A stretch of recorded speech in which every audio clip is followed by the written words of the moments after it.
Hello बच्चों, welcome to my class. मैं भरत फौजदार एक बार पुनः एपीएस साइंस कठुमर में आपका हार्दिक स्वागत करता हूं। तो बच्चों, पाठ नंबर 6 अपना जारी है। एक और बात बता दूं आपके लिए, ये जो चैप्टर अपन पढ़ रहे हैं, बोर्ड द्वारा जो पाठ्यक्रम अब रखा गया है परीक्षा के लिए, उसके अकॉर्डिंग ये चैप्टर 7 अंक का है। यानी कि कुल 7 अंक के क्वेश्चन इस चैप्टर से आएंगे अपने लिए। पहले के पाठ्यक्रम में ये चैप्टर मात्र 3 अंक का हुआ करता था, लेकिन अब ये चैप्टर 7 अंक में है। और इसके बाद जो नेक्स्ट चैप्टर पढ़ेंगे अपन केमिस्ट्री का, केमिस्ट्री एवरीडे इन लाइफ, दैनिक जीवन में रसायन, ये चैप्टर 9 अंक का है। इस तरीके से 9 और 7 16 अंक का क्वेश्चन जो हैं वो इन दोनों चैप्टरों से पूछे जाएंगे। तो कल तक अपन जान चुके थे, उत्प्रेरक पर बात कर रहे थे। बताया था आपके लिए,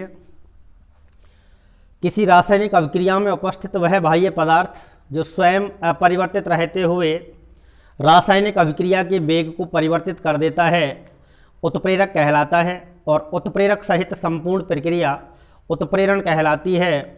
भौतिक अवस्था के आधार पर उत्प्रेरण के 2 प्रकार बताए थे आपको, एक समांगी बताया था, एक विषमांगी बताया था। जब किसी रासायनिक अभिक्रिया में उत्प्रेरक, अभिकारक और उत्पाद तीनों एक समान भौतिक प्रावस्था में पाए जाते हैं तो उस क्रिया को समांगी उत्प्रेरण कहते हैं। उत्प्रेरक समांग उत्प्रेरक कहलाता है। और जब किसी रासायनिक अभिक्रिया में अभिकारक और उत्प्रेरक दोनों अलग अलग भौतिक अवस्थाओं में पाए जाते हैं तो उसको विषमांगी उत्प्रेरण कहते हैं। और ये क्रिया विषमांगी उत्प्रेरण कहलाती है। ऐसे उत्प्रेरक को विषमांगी उत्प्रेरक कहा जाता है। आज देखना चाहेंगे अपन क्रिया के आधार पर उत्प्रेरक के प्रकार।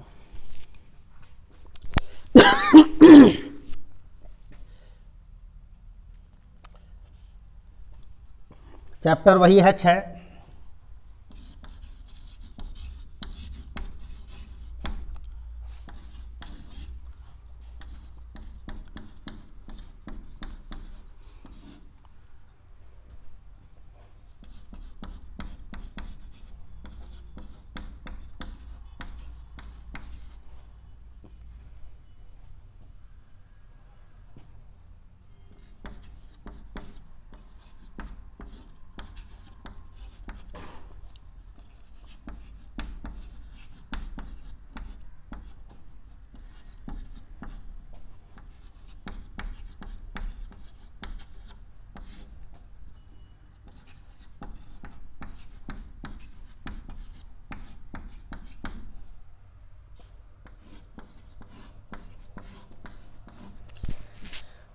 क्रियाशीलता के आधार पर उत्प्रेरक मुख्य रूप से 4 प्रकार के होते हैं।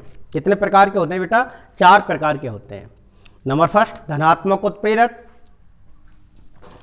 नंबर फर्स्ट, धनात्मक उत्प्रेरक। नंबर सेकंड,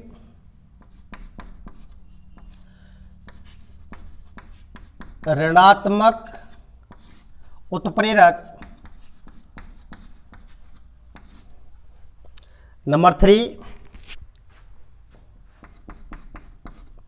स्वतः उत्प्रेरक।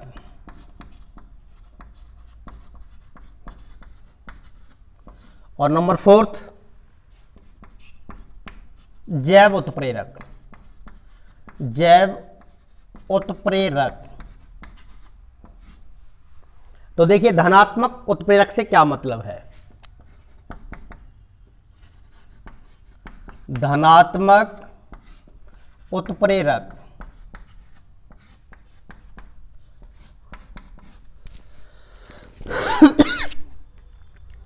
रासायनिक अभिक्रिया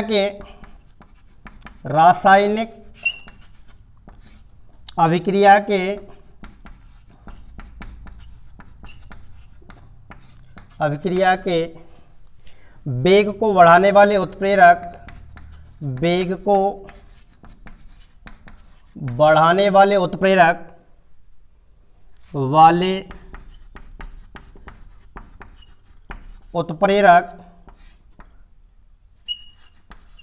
धनात्मक उत्प्रेरक कहलाते हैं।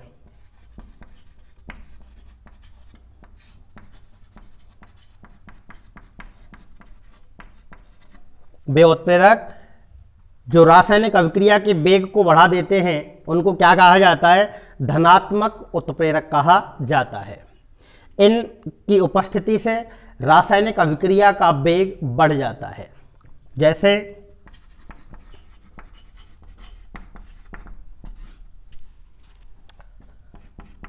N2+3H2 in presence of MnO2 manganese dioxide 2NH3 बन गया। यहाँ पे ये धनात्मक उत्प्रेरक का काम करता है।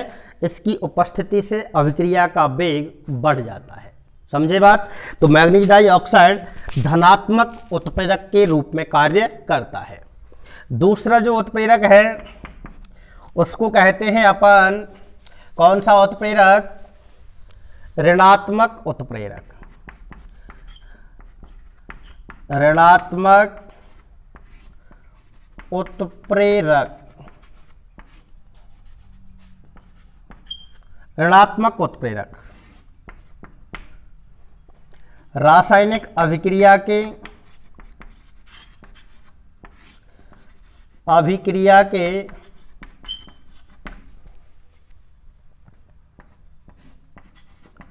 वेग को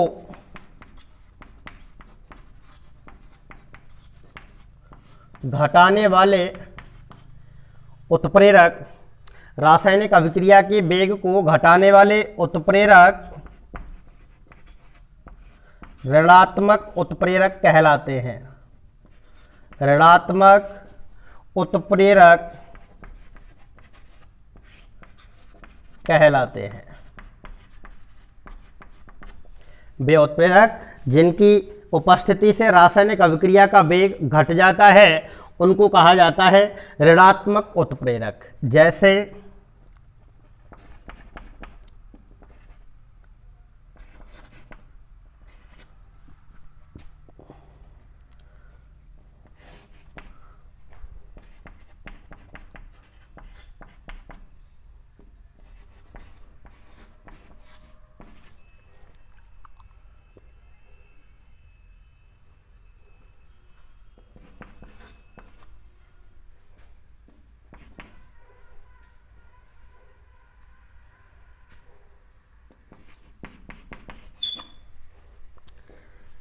ये क्लोरोफॉर्म है। क्लोरोफॉर्म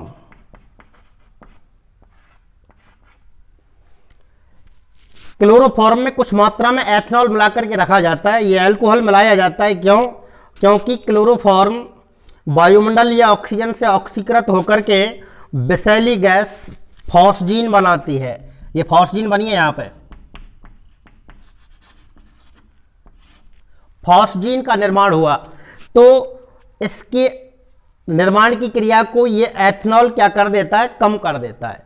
तो इसकी जो भूमिका होती है वो ऋणात्मक उत्प्रेरक के रूप में होती है। लेकिन अलग से प्रश्न 1 नंबर में ये दे सकता है आपको कि क्लोरोफॉर्म में कुछ मात्रा में एथेनॉल मिलाकर के क्यों रखा जाता है? तो आपका जवाब है क्योंकि क्लोरोफॉर्म वायुमंडल या ऑक्सीजन से ऑक्सीकृत होकर के विषैली गैस फॉस्जीन का निर्माण करती है, इसलिए इसका निर्माण कम हो इस वजह से और C2H5OH इसमें मिलाया जाता है। इसी प्रकार से हाइड्रोजन परऑक्साइड जो होता है 2H2O2 उसमें ग्लिसरॉल मिलाते हैं अपन। इससे हाइड्रोजन परऑक्साइड के अपघटन की जो दर होती है वो क्या है? मंद पड़ जाती है। इसलिए ग्लिसरॉल भी यहाँ पे ऋणात्मक उत्प्रेरक का कार्य करता है। समझे कि नहीं समझे? H2O2 का मतलब क्या हुआ? Hydrogen peroxide. तो हाइड्रोजन परऑक्साइड का जो अपघटन होता है उस अपघटन की दर को कम करने के लिए, बहुत तेजी से अपघटन होता है हाइड्रोजन परऑक्साइड का। 2H2O2 H2O2 ये हाइड्रोजन परऑक्साइड है, लेकिन 2H2O2 लगा दिया मैंने। और इसमें क्या लगाएंगे अपन? ग्लिसरॉल। अब इसका अपघटन हो जाएगा क्या? 2H2 + 2O2। बोलो हो गया कि नहीं हो गया? या 2H2O कर सकते हैं, 2H2O प्लस O2 हो गया। आप गठन नहीं हो गया तो ग्लिसरॉल यहाँ पर क्या काम करेगा, ऋणात्मक उत्प्रेरक का काम करता है। इसका संग्रहण करने के लिए, इसका संग्रहण नहीं कर सकते हैं, इसलिए संग्रहण करने के कारण इसमें क्या मिलाया जाता है, थोड़ी सी मात्रा में ग्लिसरॉल मिलाया जाता है। इससे इसके अपघटन की जो क्रिया होती है वो क्या पड़ जाती है, धीमी पड़ जाती है, मंद पड़ जाती है, इसलिए इसमें ग्लिसरॉल मिलाया जाता है। तीसरा प्रकार देखिए,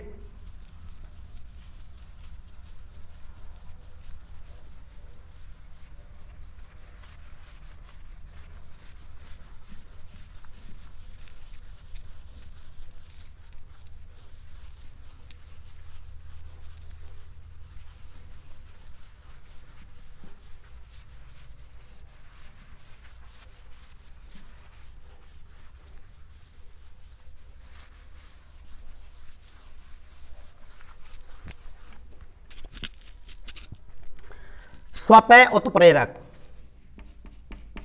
तीसरा क्या होता है, स्वतः उत्प्रेरक।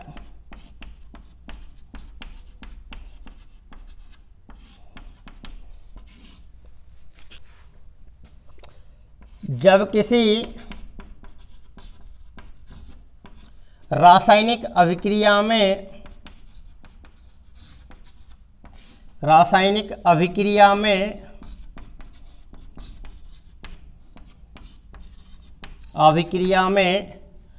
बना उत्पाद ही, जब किसी रासायनिक अभिक्रिया में बना उत्पाद ही जब किसी रासायनिक अभिक्रिया में बना उत्पाद ही रासायनिक अभिक्रिया के वेग को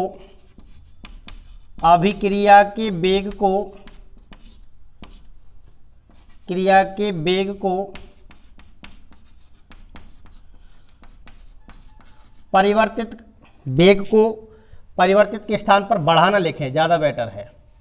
जब किसी रासायनिक अभिक्रिया में बना उत्पाद ही अभिक्रिया के वेग को बढ़ा देता है तो उसे स्वतः उत्प्रेरक कहते हैं। तो उसे स्वतः उत्प्रेरक कहते हैं। जब किसी रासायनिक अभिक्रिया में बना उत्पाद ही अभिक्रिया के वेग को बढ़ा देता है तो उसे स्वतः उत्प्रेरक कहते हैं। जैसे एथिल एसीटेट या एस्टर कहूँ मैं, CH3COO C2H5 is equal to CH3COOH plus C2H5OH। यहाँ जल और लगा दें आप इसमें, plus H2O is equal to CH3COO C2H5 plus H2O is equal to CH3COOH plus C2H5OH।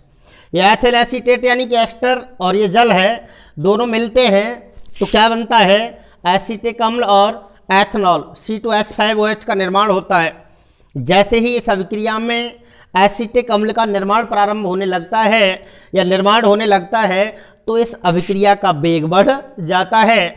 तो इस अभिक्रिया में ये जो एसीटिक अम्ल है आपका, एसीटिक अम्ल या एसिड अर्थात कौन, CH3COOH, ये अभिक्रिया के वेग को बढ़ा देता है।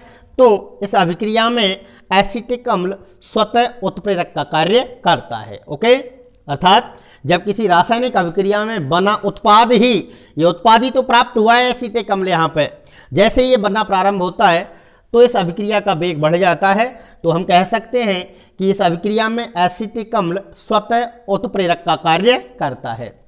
चौथा टाइप देखिए, जैव उत्प्रेरक, जैव उत्प्रेरक क्या लिखेंगे डेफिनेशन? जैव रासायनिक, जैव रासायनिक अभिक्रियाओं के वेग को, अभिक्रियाओं के वेग को बढ़ाने वाले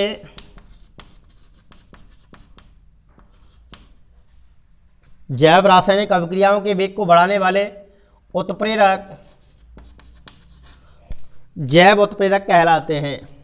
यानी कि ये भी वेग बढ़ाने का काम करते हैं।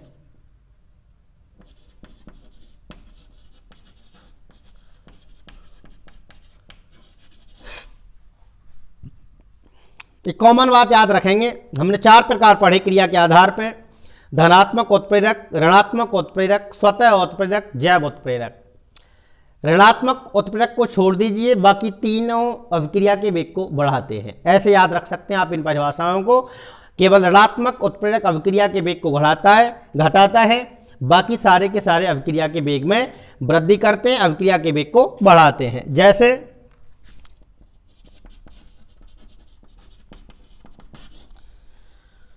Maltose, in presence of maltase क्या बनना चाहिए? ग्लूकोज।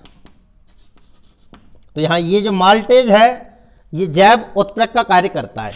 इसी तरीके से NH2CONH2 क्या है? ये यूरिया है ना? इसकी क्रिया मैं करवा दूं किससे? जल से। तो यहां पर कौन भाग लेगा? यूरिएज। कौन सा एंजाइम? यूरिएज। यूरिएज नामक जो एंजाइम होता है यहाँ पे, ये और इस अभिक्रिया के वेग को बढ़ा देता है यूरिएज। तो यूरिएज भी एक प्रकार का कौन सा उत्प्रेरक है बेटा? जैव उत्प्रेरक है। ऐसे और भी कर सकते हो, फ्रक्टोज, फ्रक्टेज, ग्लूकोज। तो यहाँ फ्रक्टेज लिख देंगे। इस तरीके के उत्प्रेरकों को क्या कहते हैं? अपन जैव उत्प्रेरक कहते हैं। तो इस तरीके से क्रियाशीलता के आधार पर उत्प्रेरक मुख्य रूप से 4 प्रकार के होते हैं: धनात्मक उत्प्रेरक, ऋणात्मक उत्प्रेरक, स्वतः उत्प्रेरक और जैव उत्प्रेरक। ठीक है।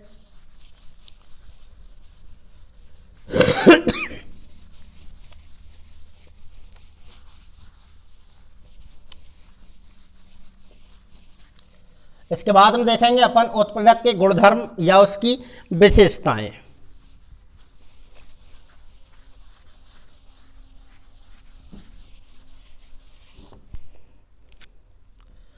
उत्प्रेरक के गुणधर्म, उत्प्रेरक के गुणधर्म। उत्प्रेरक के कई गुणधर्म होते हैं, कई विशेषताएं होती हैं उत्प्रेरक की। देखिए, पहली बात तो यह है कि उत्प्रेरक जो होते हैं ये रासायनिक अभिक्रिया के वेग को परिवर्तित करते हैं। जब ये परिवर्तित करते हैं तो इनके स्वयं के द्रव्यमान एवं रासायनिक संगठन में कोई परिवर्तन नहीं होता है। नंबर 1 बात, उत्प्रेरक रासायनिक अभिक्रिया को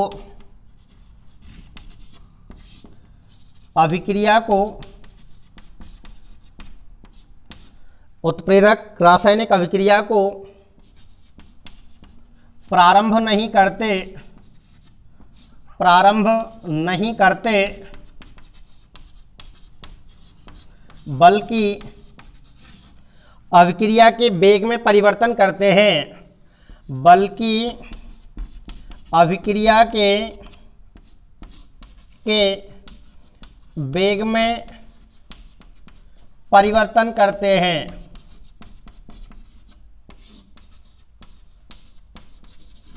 समझे? उत्प्रेरक जो होते हैं वो रासायनिक अभिक्रिया को प्रारंभ नहीं करते हैं, केवल अभिक्रिया का क्या करते हैं? वो वेग परिवर्तित करते हैं। नंबर 2, उत्प्रेरक अभिक्रिया का वेग परिवर्तन करते हैं तो अभिक्रिया का वेग परिवर्तित करते हैं,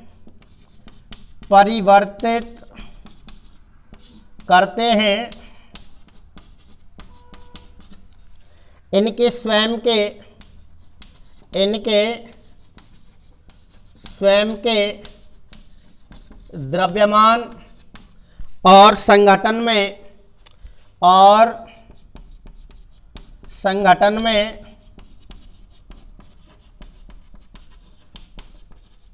कोई परिवर्तन नहीं होता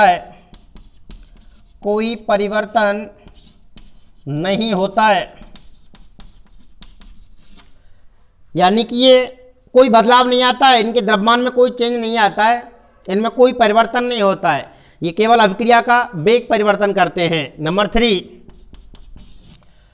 उत्प्रेरक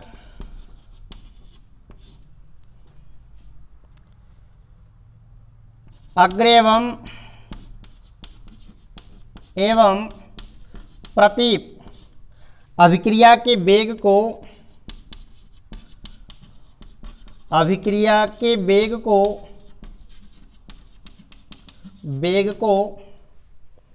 समान रूप से प्रभावित करते हैं। उत्प्रेरक अग्र एवं प्रतीप अभिक्रिया के वेग को समान रूप से प्रभावित करते हैं। नंबर नेक्स्ट, बेटा जो उत्प्रेरक होते हैं ना, इनका जो सिद्धांत होता है वो लॉक एंड की थ्योरी यानी कि ताला चाबी सिद्धांत पर कार्य करते हैं। मेरे कहने का मतलब है लॉक एंड की थ्योरी से कि जिस तरीके से एक लॉक को खोलने के लिए एक विशेष चाबी की आवश्यकता होती है, उसी प्रकार से एक उत्प्रेरक एक ही अभिक्रिया को उत्प्रेरित कर सकता है, सभी को नहीं। एक उत्प्रेरक एक ही अभिक्रिया को उत्प्रेरित करता है, ऐसे लिख सकते हैं या फिर ऐसे लिख सकते हैं कि एक जिस प्रकार से एक ताले के लिए एक विशेष चाबी की आवश्यकता होती है, उसी प्रकार से एक अभिक्रिया के लिए एक विशेष उत्प्रेरक की आवश्यकता होती है। नंबर नेक्स्ट, उत्प्रेरक की अल्प मात्रा ही वेग परिवर्तन के लिए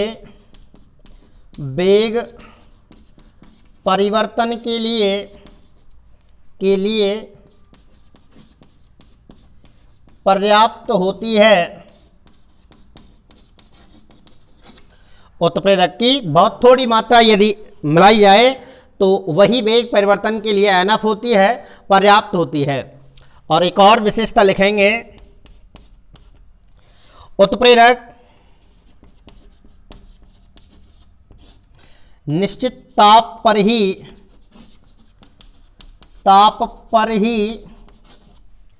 क्रियाशील होता है, ताप बदलने पर इसकी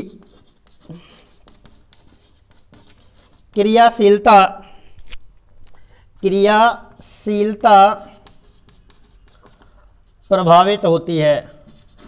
ठीक है, तो ये हुए इस तरीके से उत्प्रेरक के गुणधर्म। एक बार और रिवाइज कर लीजिए आप। उत्प्रेरक की कई विशेषताएं होती हैं, अर्थात कई गुणधर्म होते हैं। नंबर फर्स्ट बताया मैंने आपको, उत्प्रेरक रासायनिक अभिक्रिया को प्रारंभ नहीं करते बल्कि अभिक्रिया के वेग में परिवर्तन करते हैं। उत्प्रेरक अभिक्रिया का वेग परिवर्तित करते हैं तो इनके स्वयं के द्रव्यमान और रासायनिक संगठन में कोई बदलाव नहीं होता है। उत्प्रेरक अग्र और पश्च अभिक्रियाओं के वेगों को समान रूप से प्रभावित करते हैं। एक उत्प्रेरक एक ही अभिक्रिया के लिए विशिष्ट होता है, अर्थात लॉक एंड की थ्योरी पर ये काम करते हैं। उत्प्रेरक की अल्प मात्रा ही वेग परिवर्तन के लिए क्या होती है बेटा, पर्याप्त होती है। उत्प्रेरक की अल्प मात्रा ही वेग परिवर्तन के लिए एनफ होती है, पर्याप्त होती है। बहुत थोड़ी मात्रा से ही काम चलता है। और उत्प्रेरक एक निश्चित ताप पर ही या दाब पर ही क्रियाशील होते हैं। यदि ताप बदल दिया जाए तो इनकी क्रियाशीलता क्या होती है, प्रभावित होती है। तो इस तरीके से ये हुए उत्प्रेरक के गुणधर्म। एक लास्ट एंड फाइनल टॉपिक और इस पार्ट से छोटा सा, उत्प्रेरक की क्रियाशीलता को प्रभावित करने वाले पदार्थ। कुछ पदार्थ ऐसे भी होते हैं जो उत्प्रेरक की क्रियाशीलता को प्रभावित करते हैं, यानी कि उत्प्रेरक की क्रियाशीलता को वृद्धि भी करते हैं, बढ़ाते भी हैं और उत्प्रेरक की क्रियाशीलता को घटाते भी हैं। इन पदार्थों को हम उत्प्रेरक वर्धक और उत्प्रेरक विष के रूप में जानते हैं। तो देखिएगा क्या मतलब है इनसे। उत्प्रेरक की क्रियाशीलता को प्रभावित करने वाले पदार्थ, प्रभावित करने वाले पदार्थ दो होते हैं बेटा हैं। नंबर एक, उत्प्रेरक वर्धक। उत्प्रेरक वर्धक वे पदार्थ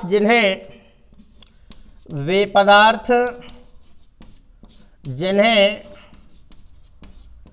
अभिक्रिया मिश्रण में मिलाने से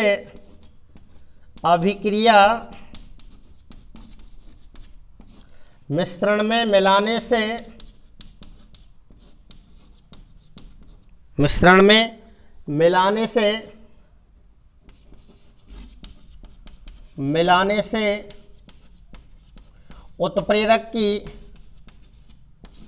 उत्प्रेरक की क्रियाशीलता बढ़ जाती है।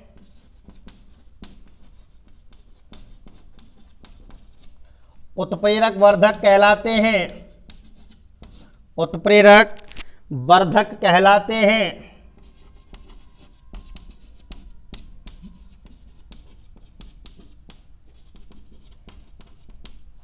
ओके, वे पदार्थ जिन्हें अभिक्रिया मिश्रण में मिलाने से उत्प्रेरक की क्रियाशीलता बढ़ जाती है उनको क्या कहते हैं अपन, उत्प्रेरक वर्धक कहते हैं। जैसे N2+3H2 in presence of Fe is equal to 2NH3। अब यदि यहाँ पे MO का क्या मतलब है बेटा, मॉलिब्डेनम चूर्ण। क्या नाम है, मॉलिब्डेनम चूर्ण। यदि इस अभिक्रिया में MO मिला दिया जाए, मॉलिब्डेनम चूर्ण को मिला दिया जाए तो उत्प्रेरक आयरन की क्रियाशीलता बढ़ जाएगी। तो मॉलिब्डेनम क्या कहलाएगा यहाँ पे, उत्प्रेरक वर्धक कहलाता है। क्यों, क्योंकि मॉलिब्डेनम के मिलने से आयरन उत्प्रेरक की क्रियाशीलता में वृद्धि हो जाती है, इसलिए यहाँ मॉलिब्डेनम उत्प्रेरक वर्धक का कार्य करता है। दूसरे वे पदार्थ उत्प्रेरक विष। वे पदार्थ, इसका बिल्कुल उल्टा करना है आपको। वे पदार्थ जिन्हें अभिक्रिया मिश्रण में मिलाने से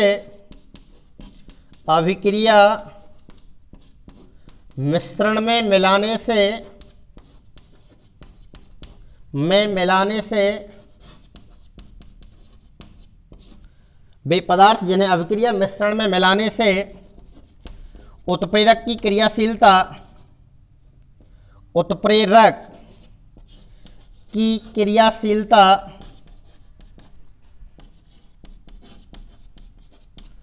घट जाती है।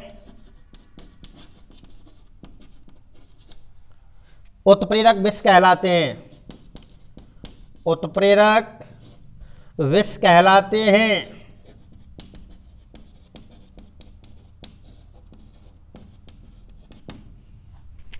For example,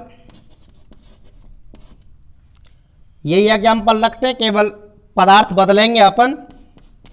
N2 + 3H2 in presence of Fe is equal to 2NH3। यदि इसमें CO यानी कि कार्बन मोनोऑक्साइड गैस को प्रभावित किया जाए, यदि इसमें कार्बन मोनोऑक्साइड गैस को प्रवाहित किया जाए तो उत्प्रेरक आयरन की क्रियाशीलता में कमी आ जाएगी, घट जाएगी। अतः यहाँ पे CO या कार्बन मोनोऑक्साइड उत्प्रेरक विष का कार्य करता है। तो इस तरीके से जिन पदार्थों से उत्प्रेरक की क्रियाशीलता बढ़ती है वो उत्प्रेरक वर्धक कहलाते हैं, और जिनसे उत्प्रेरक की क्रियाशीलता घट जाती है उनको अपन क्या कहते हैं बेटा, उत्प्रेरक विष कहते हैं। तो इसी के साथ ये चैप्टर एंड होता है। Thank you all watching this video.